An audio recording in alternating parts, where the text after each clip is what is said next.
இதுதான் என்ட்ரன்ஸ் உள்ளே போகிறதுக்கு. 100 ரூபாய் தரிசனம் இருக்குது, 20 ரூபாய் தரிசனம் இருக்குது, ஃப்ரீ தரிசனம் இருக்குது.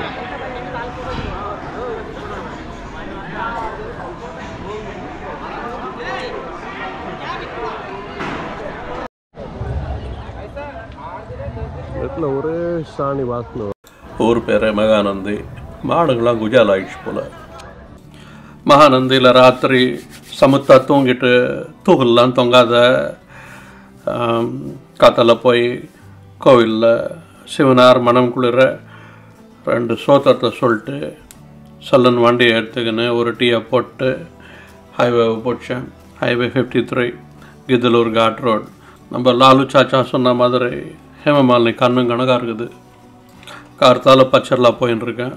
எதுக்காண்டி சொல்கிறேன், எனக்கு ஒரு யோசனை வந்துச்சு. அதனால் இந்த காட்டில் இருக்கிற RFO செக் போஸ்ட்டில் மீட் பண்ணி அவர் கூட பேசினேன். அவர் என்ன சொன்னார், போய் நீ DFO மிஸ்டர் கவுடை பாருன்னார். பச்சர்லாவில் போய் அவரை நேற்று பார்த்தேன், பர்மிஷன் கேட்டேன். எதுக்காண்டி, அந்த காட்டு வழியாக அகபிலம் போகிறதுக்கு பச்சர்லாலேருந்து 33 கிலோமீட்டர்ஸ். சோக்கான ரோடே கிடையாது, டோட்டலி பேத்லெஸ். என் சேனல் பேர் மாதிரி சப்ஸ்கிரைப் பண்ணுங்க. சில இடத்துல பேத் இருக்கும், சில இடத்துல பேத் இருக்காது, சில இடத்துல நிறைய பேத்ஸ் இருக்கும். எப்படி போகிறதுன்னு புரியாது. இப்போ புரிஞ்சாலும் எங்கன்னா போய் தொலைஞ்சிக்கலாம். பறவை ராத்திரிக்கா புலியோ சிறுத்தையோ டின்னர் சாப்பிட்டுக்கும் நம்மளை. நான் போன நேரம் அங்கே பவர் கிடையாது. அவர் செம காண்டில் இருந்தார் DFO. இருந்தாலும் என் கூட சமுத்தா பேசினார். நான் ஒரு சென்ச்சுவை கொடுக்குறேன் உனக்கு ட்ரைப்ஸ்மேன், அவர் கூட போங்க, சேஃப்டி காண்டி தான். உனக்கு காடை பற்றி தெரியும்னு புரியுது எனக்கு. இருந்தாலும் இந்த காடு கொஞ்சம் மோசமானது, வழி தெரியாது, நீ தடவிட்டா கஷ்டம், அதனால் ஒரு சென்ச்சோ கூட்டிக்கின்னு போ அப்படின்னு சொன்னார். சோகான யோசனை தான் சொல்லி நானும் ஓகே சொல்லிட்டேன். நீங்கள் முன்னாடி வீடியோ பார்த்தா உங்களுக்கே புரியும். நான் முதல் நாள் ராத்திரியே ஒரு சென்ச்சு கூட பேசி நான் செட் பண்ணி வச்சுருந்தேன். தாஸ்திகர் அவரை மீட் பண்ணணும்னு சொல்லி தான் கார்த்தால போயின்னு இருக்கிறேன். அது ஒரு அல்வாவாக விஷயமாக போயிடுச்சு. அவர் வரல, அவருக்கு வழி சரியாக தெரிலன்றதுனால நூத்தர் பாஷா அவர் வெயிட் பண்ணிகிட்டு இருந்தார். என்னடா அவன் சென்ச்சோன்றான், ஆனால் எல்லா பேரும் பாய் பேராகவே இருக்குது. எல்லோரும் கன்வெர்ட் ஆகிட்டாங்க. நம்ம இண்டிஜினஸ் கல்ச்சரை ஆப்பிட்டு என்ன செய்யறது கிடக்குது. நம்ம ட்ரிப்பை பற்றி பேசுவோம். 33 கிலோமீட்டர் காட்டு வழியாக போகிறோம். ஒரு தோஸ்து கொடுத்த 6 வருஷம் ஓல்டு HF டீலக்ஸ் வண்டி. 2 லிட்டர் தண்ணி, 2 கொய்யாக்கா, கொஞ்சம் திகிரியம்.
బాబు నువ్వు ఆడ బండి పెట్టరా పచ్చగుండాలు రస్తానండి నీకు అహోబిలం రస్తా తెలుసా?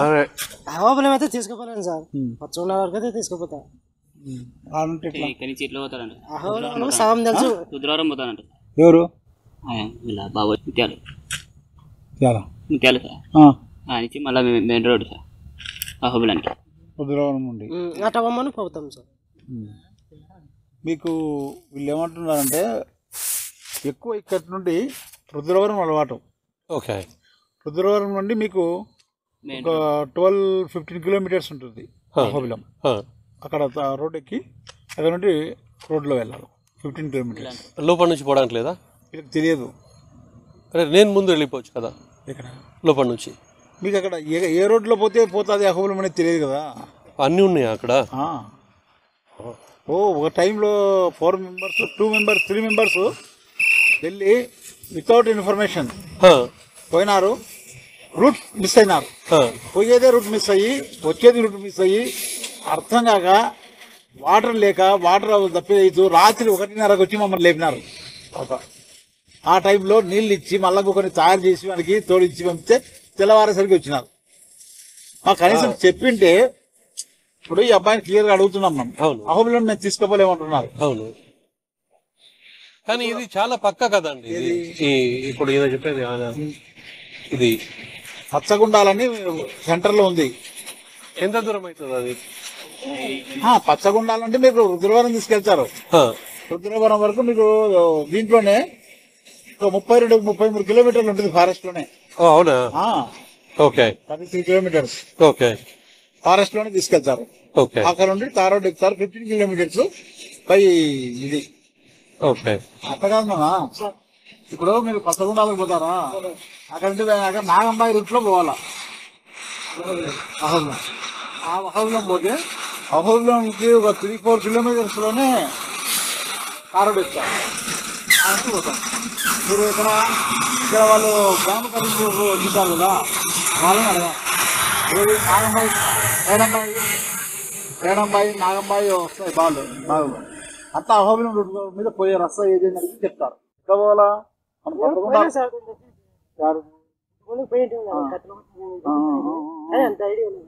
ఇప్పుడు అవునన్నా మనుషులు ఉంటారు నీకు. పచ్చగుండాలకు పోయిన తర్వాత నువ్వు ఎక్కడ పోతావు? మన బార్డర్ ఉందా, ఈ పచ్చగుండాల కూపుది బార్డర్, అక్కడ రుద్రవరం వస్తుంది. అదే రస్తం పడిపోతే నీకు ఐడియా ఉండి ఎవరు వచ్చి కనపడినా కూడా అడగండి. మేడంబాయి నాగంబాయి ఉన్నాయి కదా, అహోబిలం రూటు. అహోబిలం పోవాలంటే ఏ రూట్ పోవాలనేది అదే ఒక రూట్ ఉంటే ఆ రూట్లో పడుకొని పోతే పోతారు అక్కడికి. మన ఊట్లో లెఫ్ట్ ఉంటుంది, అటువైపు తిరగనక్కర్లా, స్ట్రైట్లో పడమే. ఇతన్ని తీసుకుపోయి మీరు అహోబిలంలో మన ఫారెస్ట్ డిపార్ట్మెంట్ ఉంది కదా, అక్కడ డిఆర్ఓ సార్ ఈశ్వరయ్య సార్ అతన్ని చూపిస్తే ఆయన అతనితో మీట్ అవుతాడు. మీరు బస్సులో వచ్చేసేయండి. నాకు అహోబిలంలో దించిన తర్వాత ఈశ్వరయ్య సార్ మన డిఆర్ఓ సార్, మొబైల్ డిఆర్ఓ, ఇప్పుడు డిఆర్ఓ ఆయన అహోబిలం అక్కడ చూపిస్తే ఎవరిని అయినా సరే ఒకరిని చూపించు ఫారెస్ట్ వాళ్ళు. సార్ ఉన్నాడు ఆడ, అది అడిగి అక్కడ నుండి నువ్వు బస్సు వచ్చేసాయి. అది బస్సు రుద్రవరం మీద అయినారా లేదంటే ఆలగడ పోయినారా నీ ఇష్టం. అది వాడి ఇష్టం రా. అది ఐడియా లేదు సార్. వీళ్ళు అన్నదిరా మన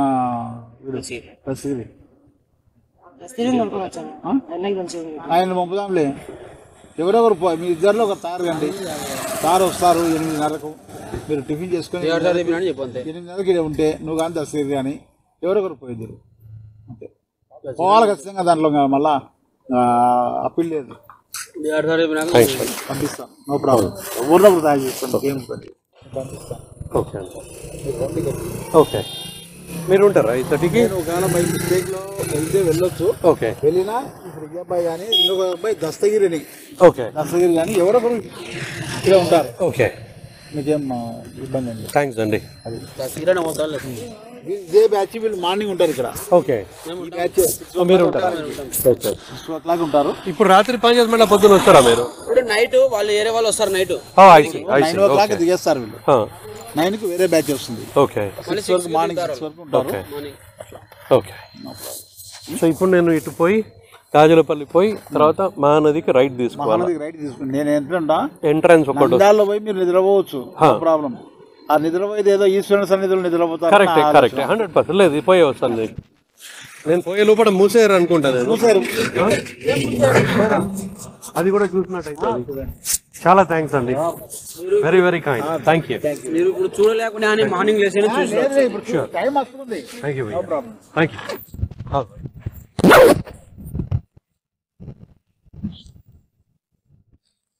ఇది హెల్మెట్ ఇరిగిపోయింది. ఇది ఇక్కడే పెడతారా? ఇక్కడే పెడతారా చెక్ పోస్ట్ లో? ఇదా?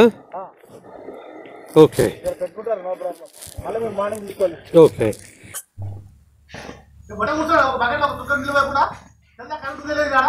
గెస్ట్ హౌస్ ఏమన్నా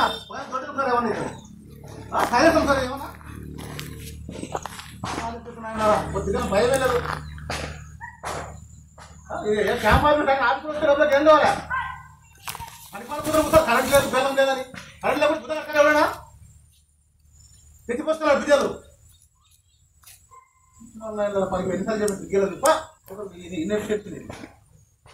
ఎప్పటికీ సిగ్గు లేకుండా నీళ్ళే చెప్తాను, సిగ్గు దగ్గర కరెంట్ లేదు చెప్తాను.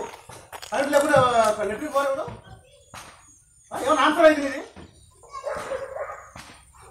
పనిచేస్తాను ఘాటి మాది సార్, ఏం లాభం నీకు? ఇదే ఎక్స్పీరియన్స్ ఇది. కరెంట్ లేకుండా నీళ్ళు ఉండవు పకెట్లో. ఇదే అని చెప్పి జవాబు.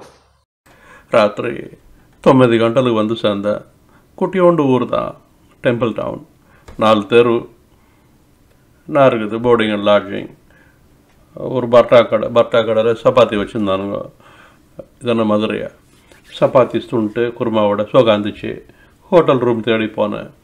ஆந்திர பிரதேஷ் டூரிசம் டெவலப்மெண்ட் கார்பரேஷனுடைய பந்தாவான ஹோட்டல் ஃப்ளீமாக நின்றுச்சு. சரின்னு உள்ளே போனேன். வாங்க சார் எப்படி இருக்கிறீங்க? சோகா இருக்கிறமாமே, ஒரு ரூம் தேருமா? ரூம் தானே, சரி எத்தனை பேர்?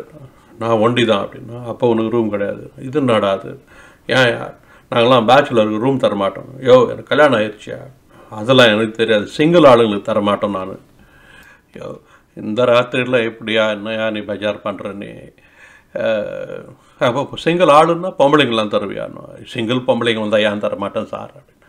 இது சோக்கா இருக்குது. அப்போ நான் இந்த ராத்திரியில் போய் யாரையா கூட்டின்னு வர முடியும்? டே இந்த ராத்திரியில் தான் ஏன் கிடைக்கும் உனக்கு? அப்படியா? ஏன் திருப்பதியை போனது இல்லையா நீ?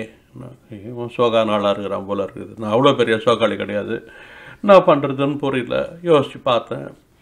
சரி கையில் 2 பேக் தான். அதை பார்த்த உடனேவே நான் மாட்டிக்கிறேன்னு நினைக்கிறேன். சரி என்னதான் பண்ணுறது? நான் ஒன்று செய்யுங்க, பிரியாணி வச்சுருக்குறோம்.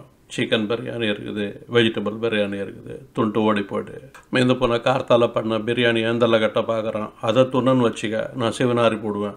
வானா அந்த பம்பு எவ்வளோ கெஞ்சி கூத்தாடி பார்த்தேன். நாயா என் கையில் என்ன யார் இருக்குது? கயிறாக இருக்குது பாரு அப்படின்னு பையத்து வந்து வேணா பாரு. நீ ஒன்றையும் கயிறு கொண்டு வர வேணாம், நாங்களாம் நீளமாக பெட்ஷீட் வச்சுருக்குறோம் ரூமில். எப்படி பேசினாலும் ரூம் தரமாட்டேன்றான் அந்த ஆள். சரி அப்போ என்ன தான் பண்ணுறது அப்படின்னு ஒரு குழப்பத்தில் மாட்டிக்கின்னு அந்த ஆளை எப்படியோ கோக்ஸ் பண்ணி பார்த்தேன். மசீரா மாதிரி தெரியல. என்ன தான் வழி அப்படின்னா, இங்கே பக்கத்தில் போலீஸ் ஸ்டேஷன் இருக்குது, இப்போது லெட்ரு வாங்கினுவா. என்ன லெட்ரு? அவங்களுக்கு தெரியும் போ நீ. இதெல்லாம் ஒரு கணக்காக தான் இருக்குது போல் இருக்குது. ஊர் தெரியாத ஊரில் வெளியூர் ஆள் ராத்திரி, அதுவும் இந்த மாதிரி ஒரு விஷயத்துக்கு, இந்த மாதிரி ஒரு என்ன சொல்கிறது, ஒரு ஏடாகூடமான ஒரு விஷயத்துக்கு ஒரு கிட்டருன்னு போய் நின்றோன்னா போலீஸ்காரன் தான் இவ்வளோ பந்தாடிடுவானுங்க. அதுக்கு பதில் தூங்கலே தொங்கலாம் இல்லையா? சரி என்ன பண்ணுறது அப்படின்னு மண்டை காஞ்சினர் சொல்ல அப்படியே வெளியே வந்தேன். வெளில வந்தால் ஒரு தம்பி பார்த்தேன். மாமே ரூம் வேணுமா அப்படின்னு. ஆமாம், அவன் வீட்டில் ஹோம் ஸ்டே, வீட்டில் தங்கின மாதிரி ஒரு ஃபீலிங். Super people. அது என்னன்னு தெரில, வெறும் சிவன் கோவில் இருக்கிற ஊரில் தான் இந்த மாதிரி ப்ராப்ளம். நான் ஸ்ரீசைலமில் கூட இதை பார்த்தேன். அது எப்பட்றா? அது சிவன் மோட்சம் கேரண்டி தராரு, விஷ்ணு ஒண்டி தரமாட்டாரோ? ஏன்னா அகோபலத்துலலாம் அந்த மாதிரிலாம் கிடையாது. சோகாரம் தரானுங்க சிங்கிள் ஆளுங்களுக்கு. இதில் இருந்து என்ன தெரியுது? You hang around Shiva, moksha is guaranteed.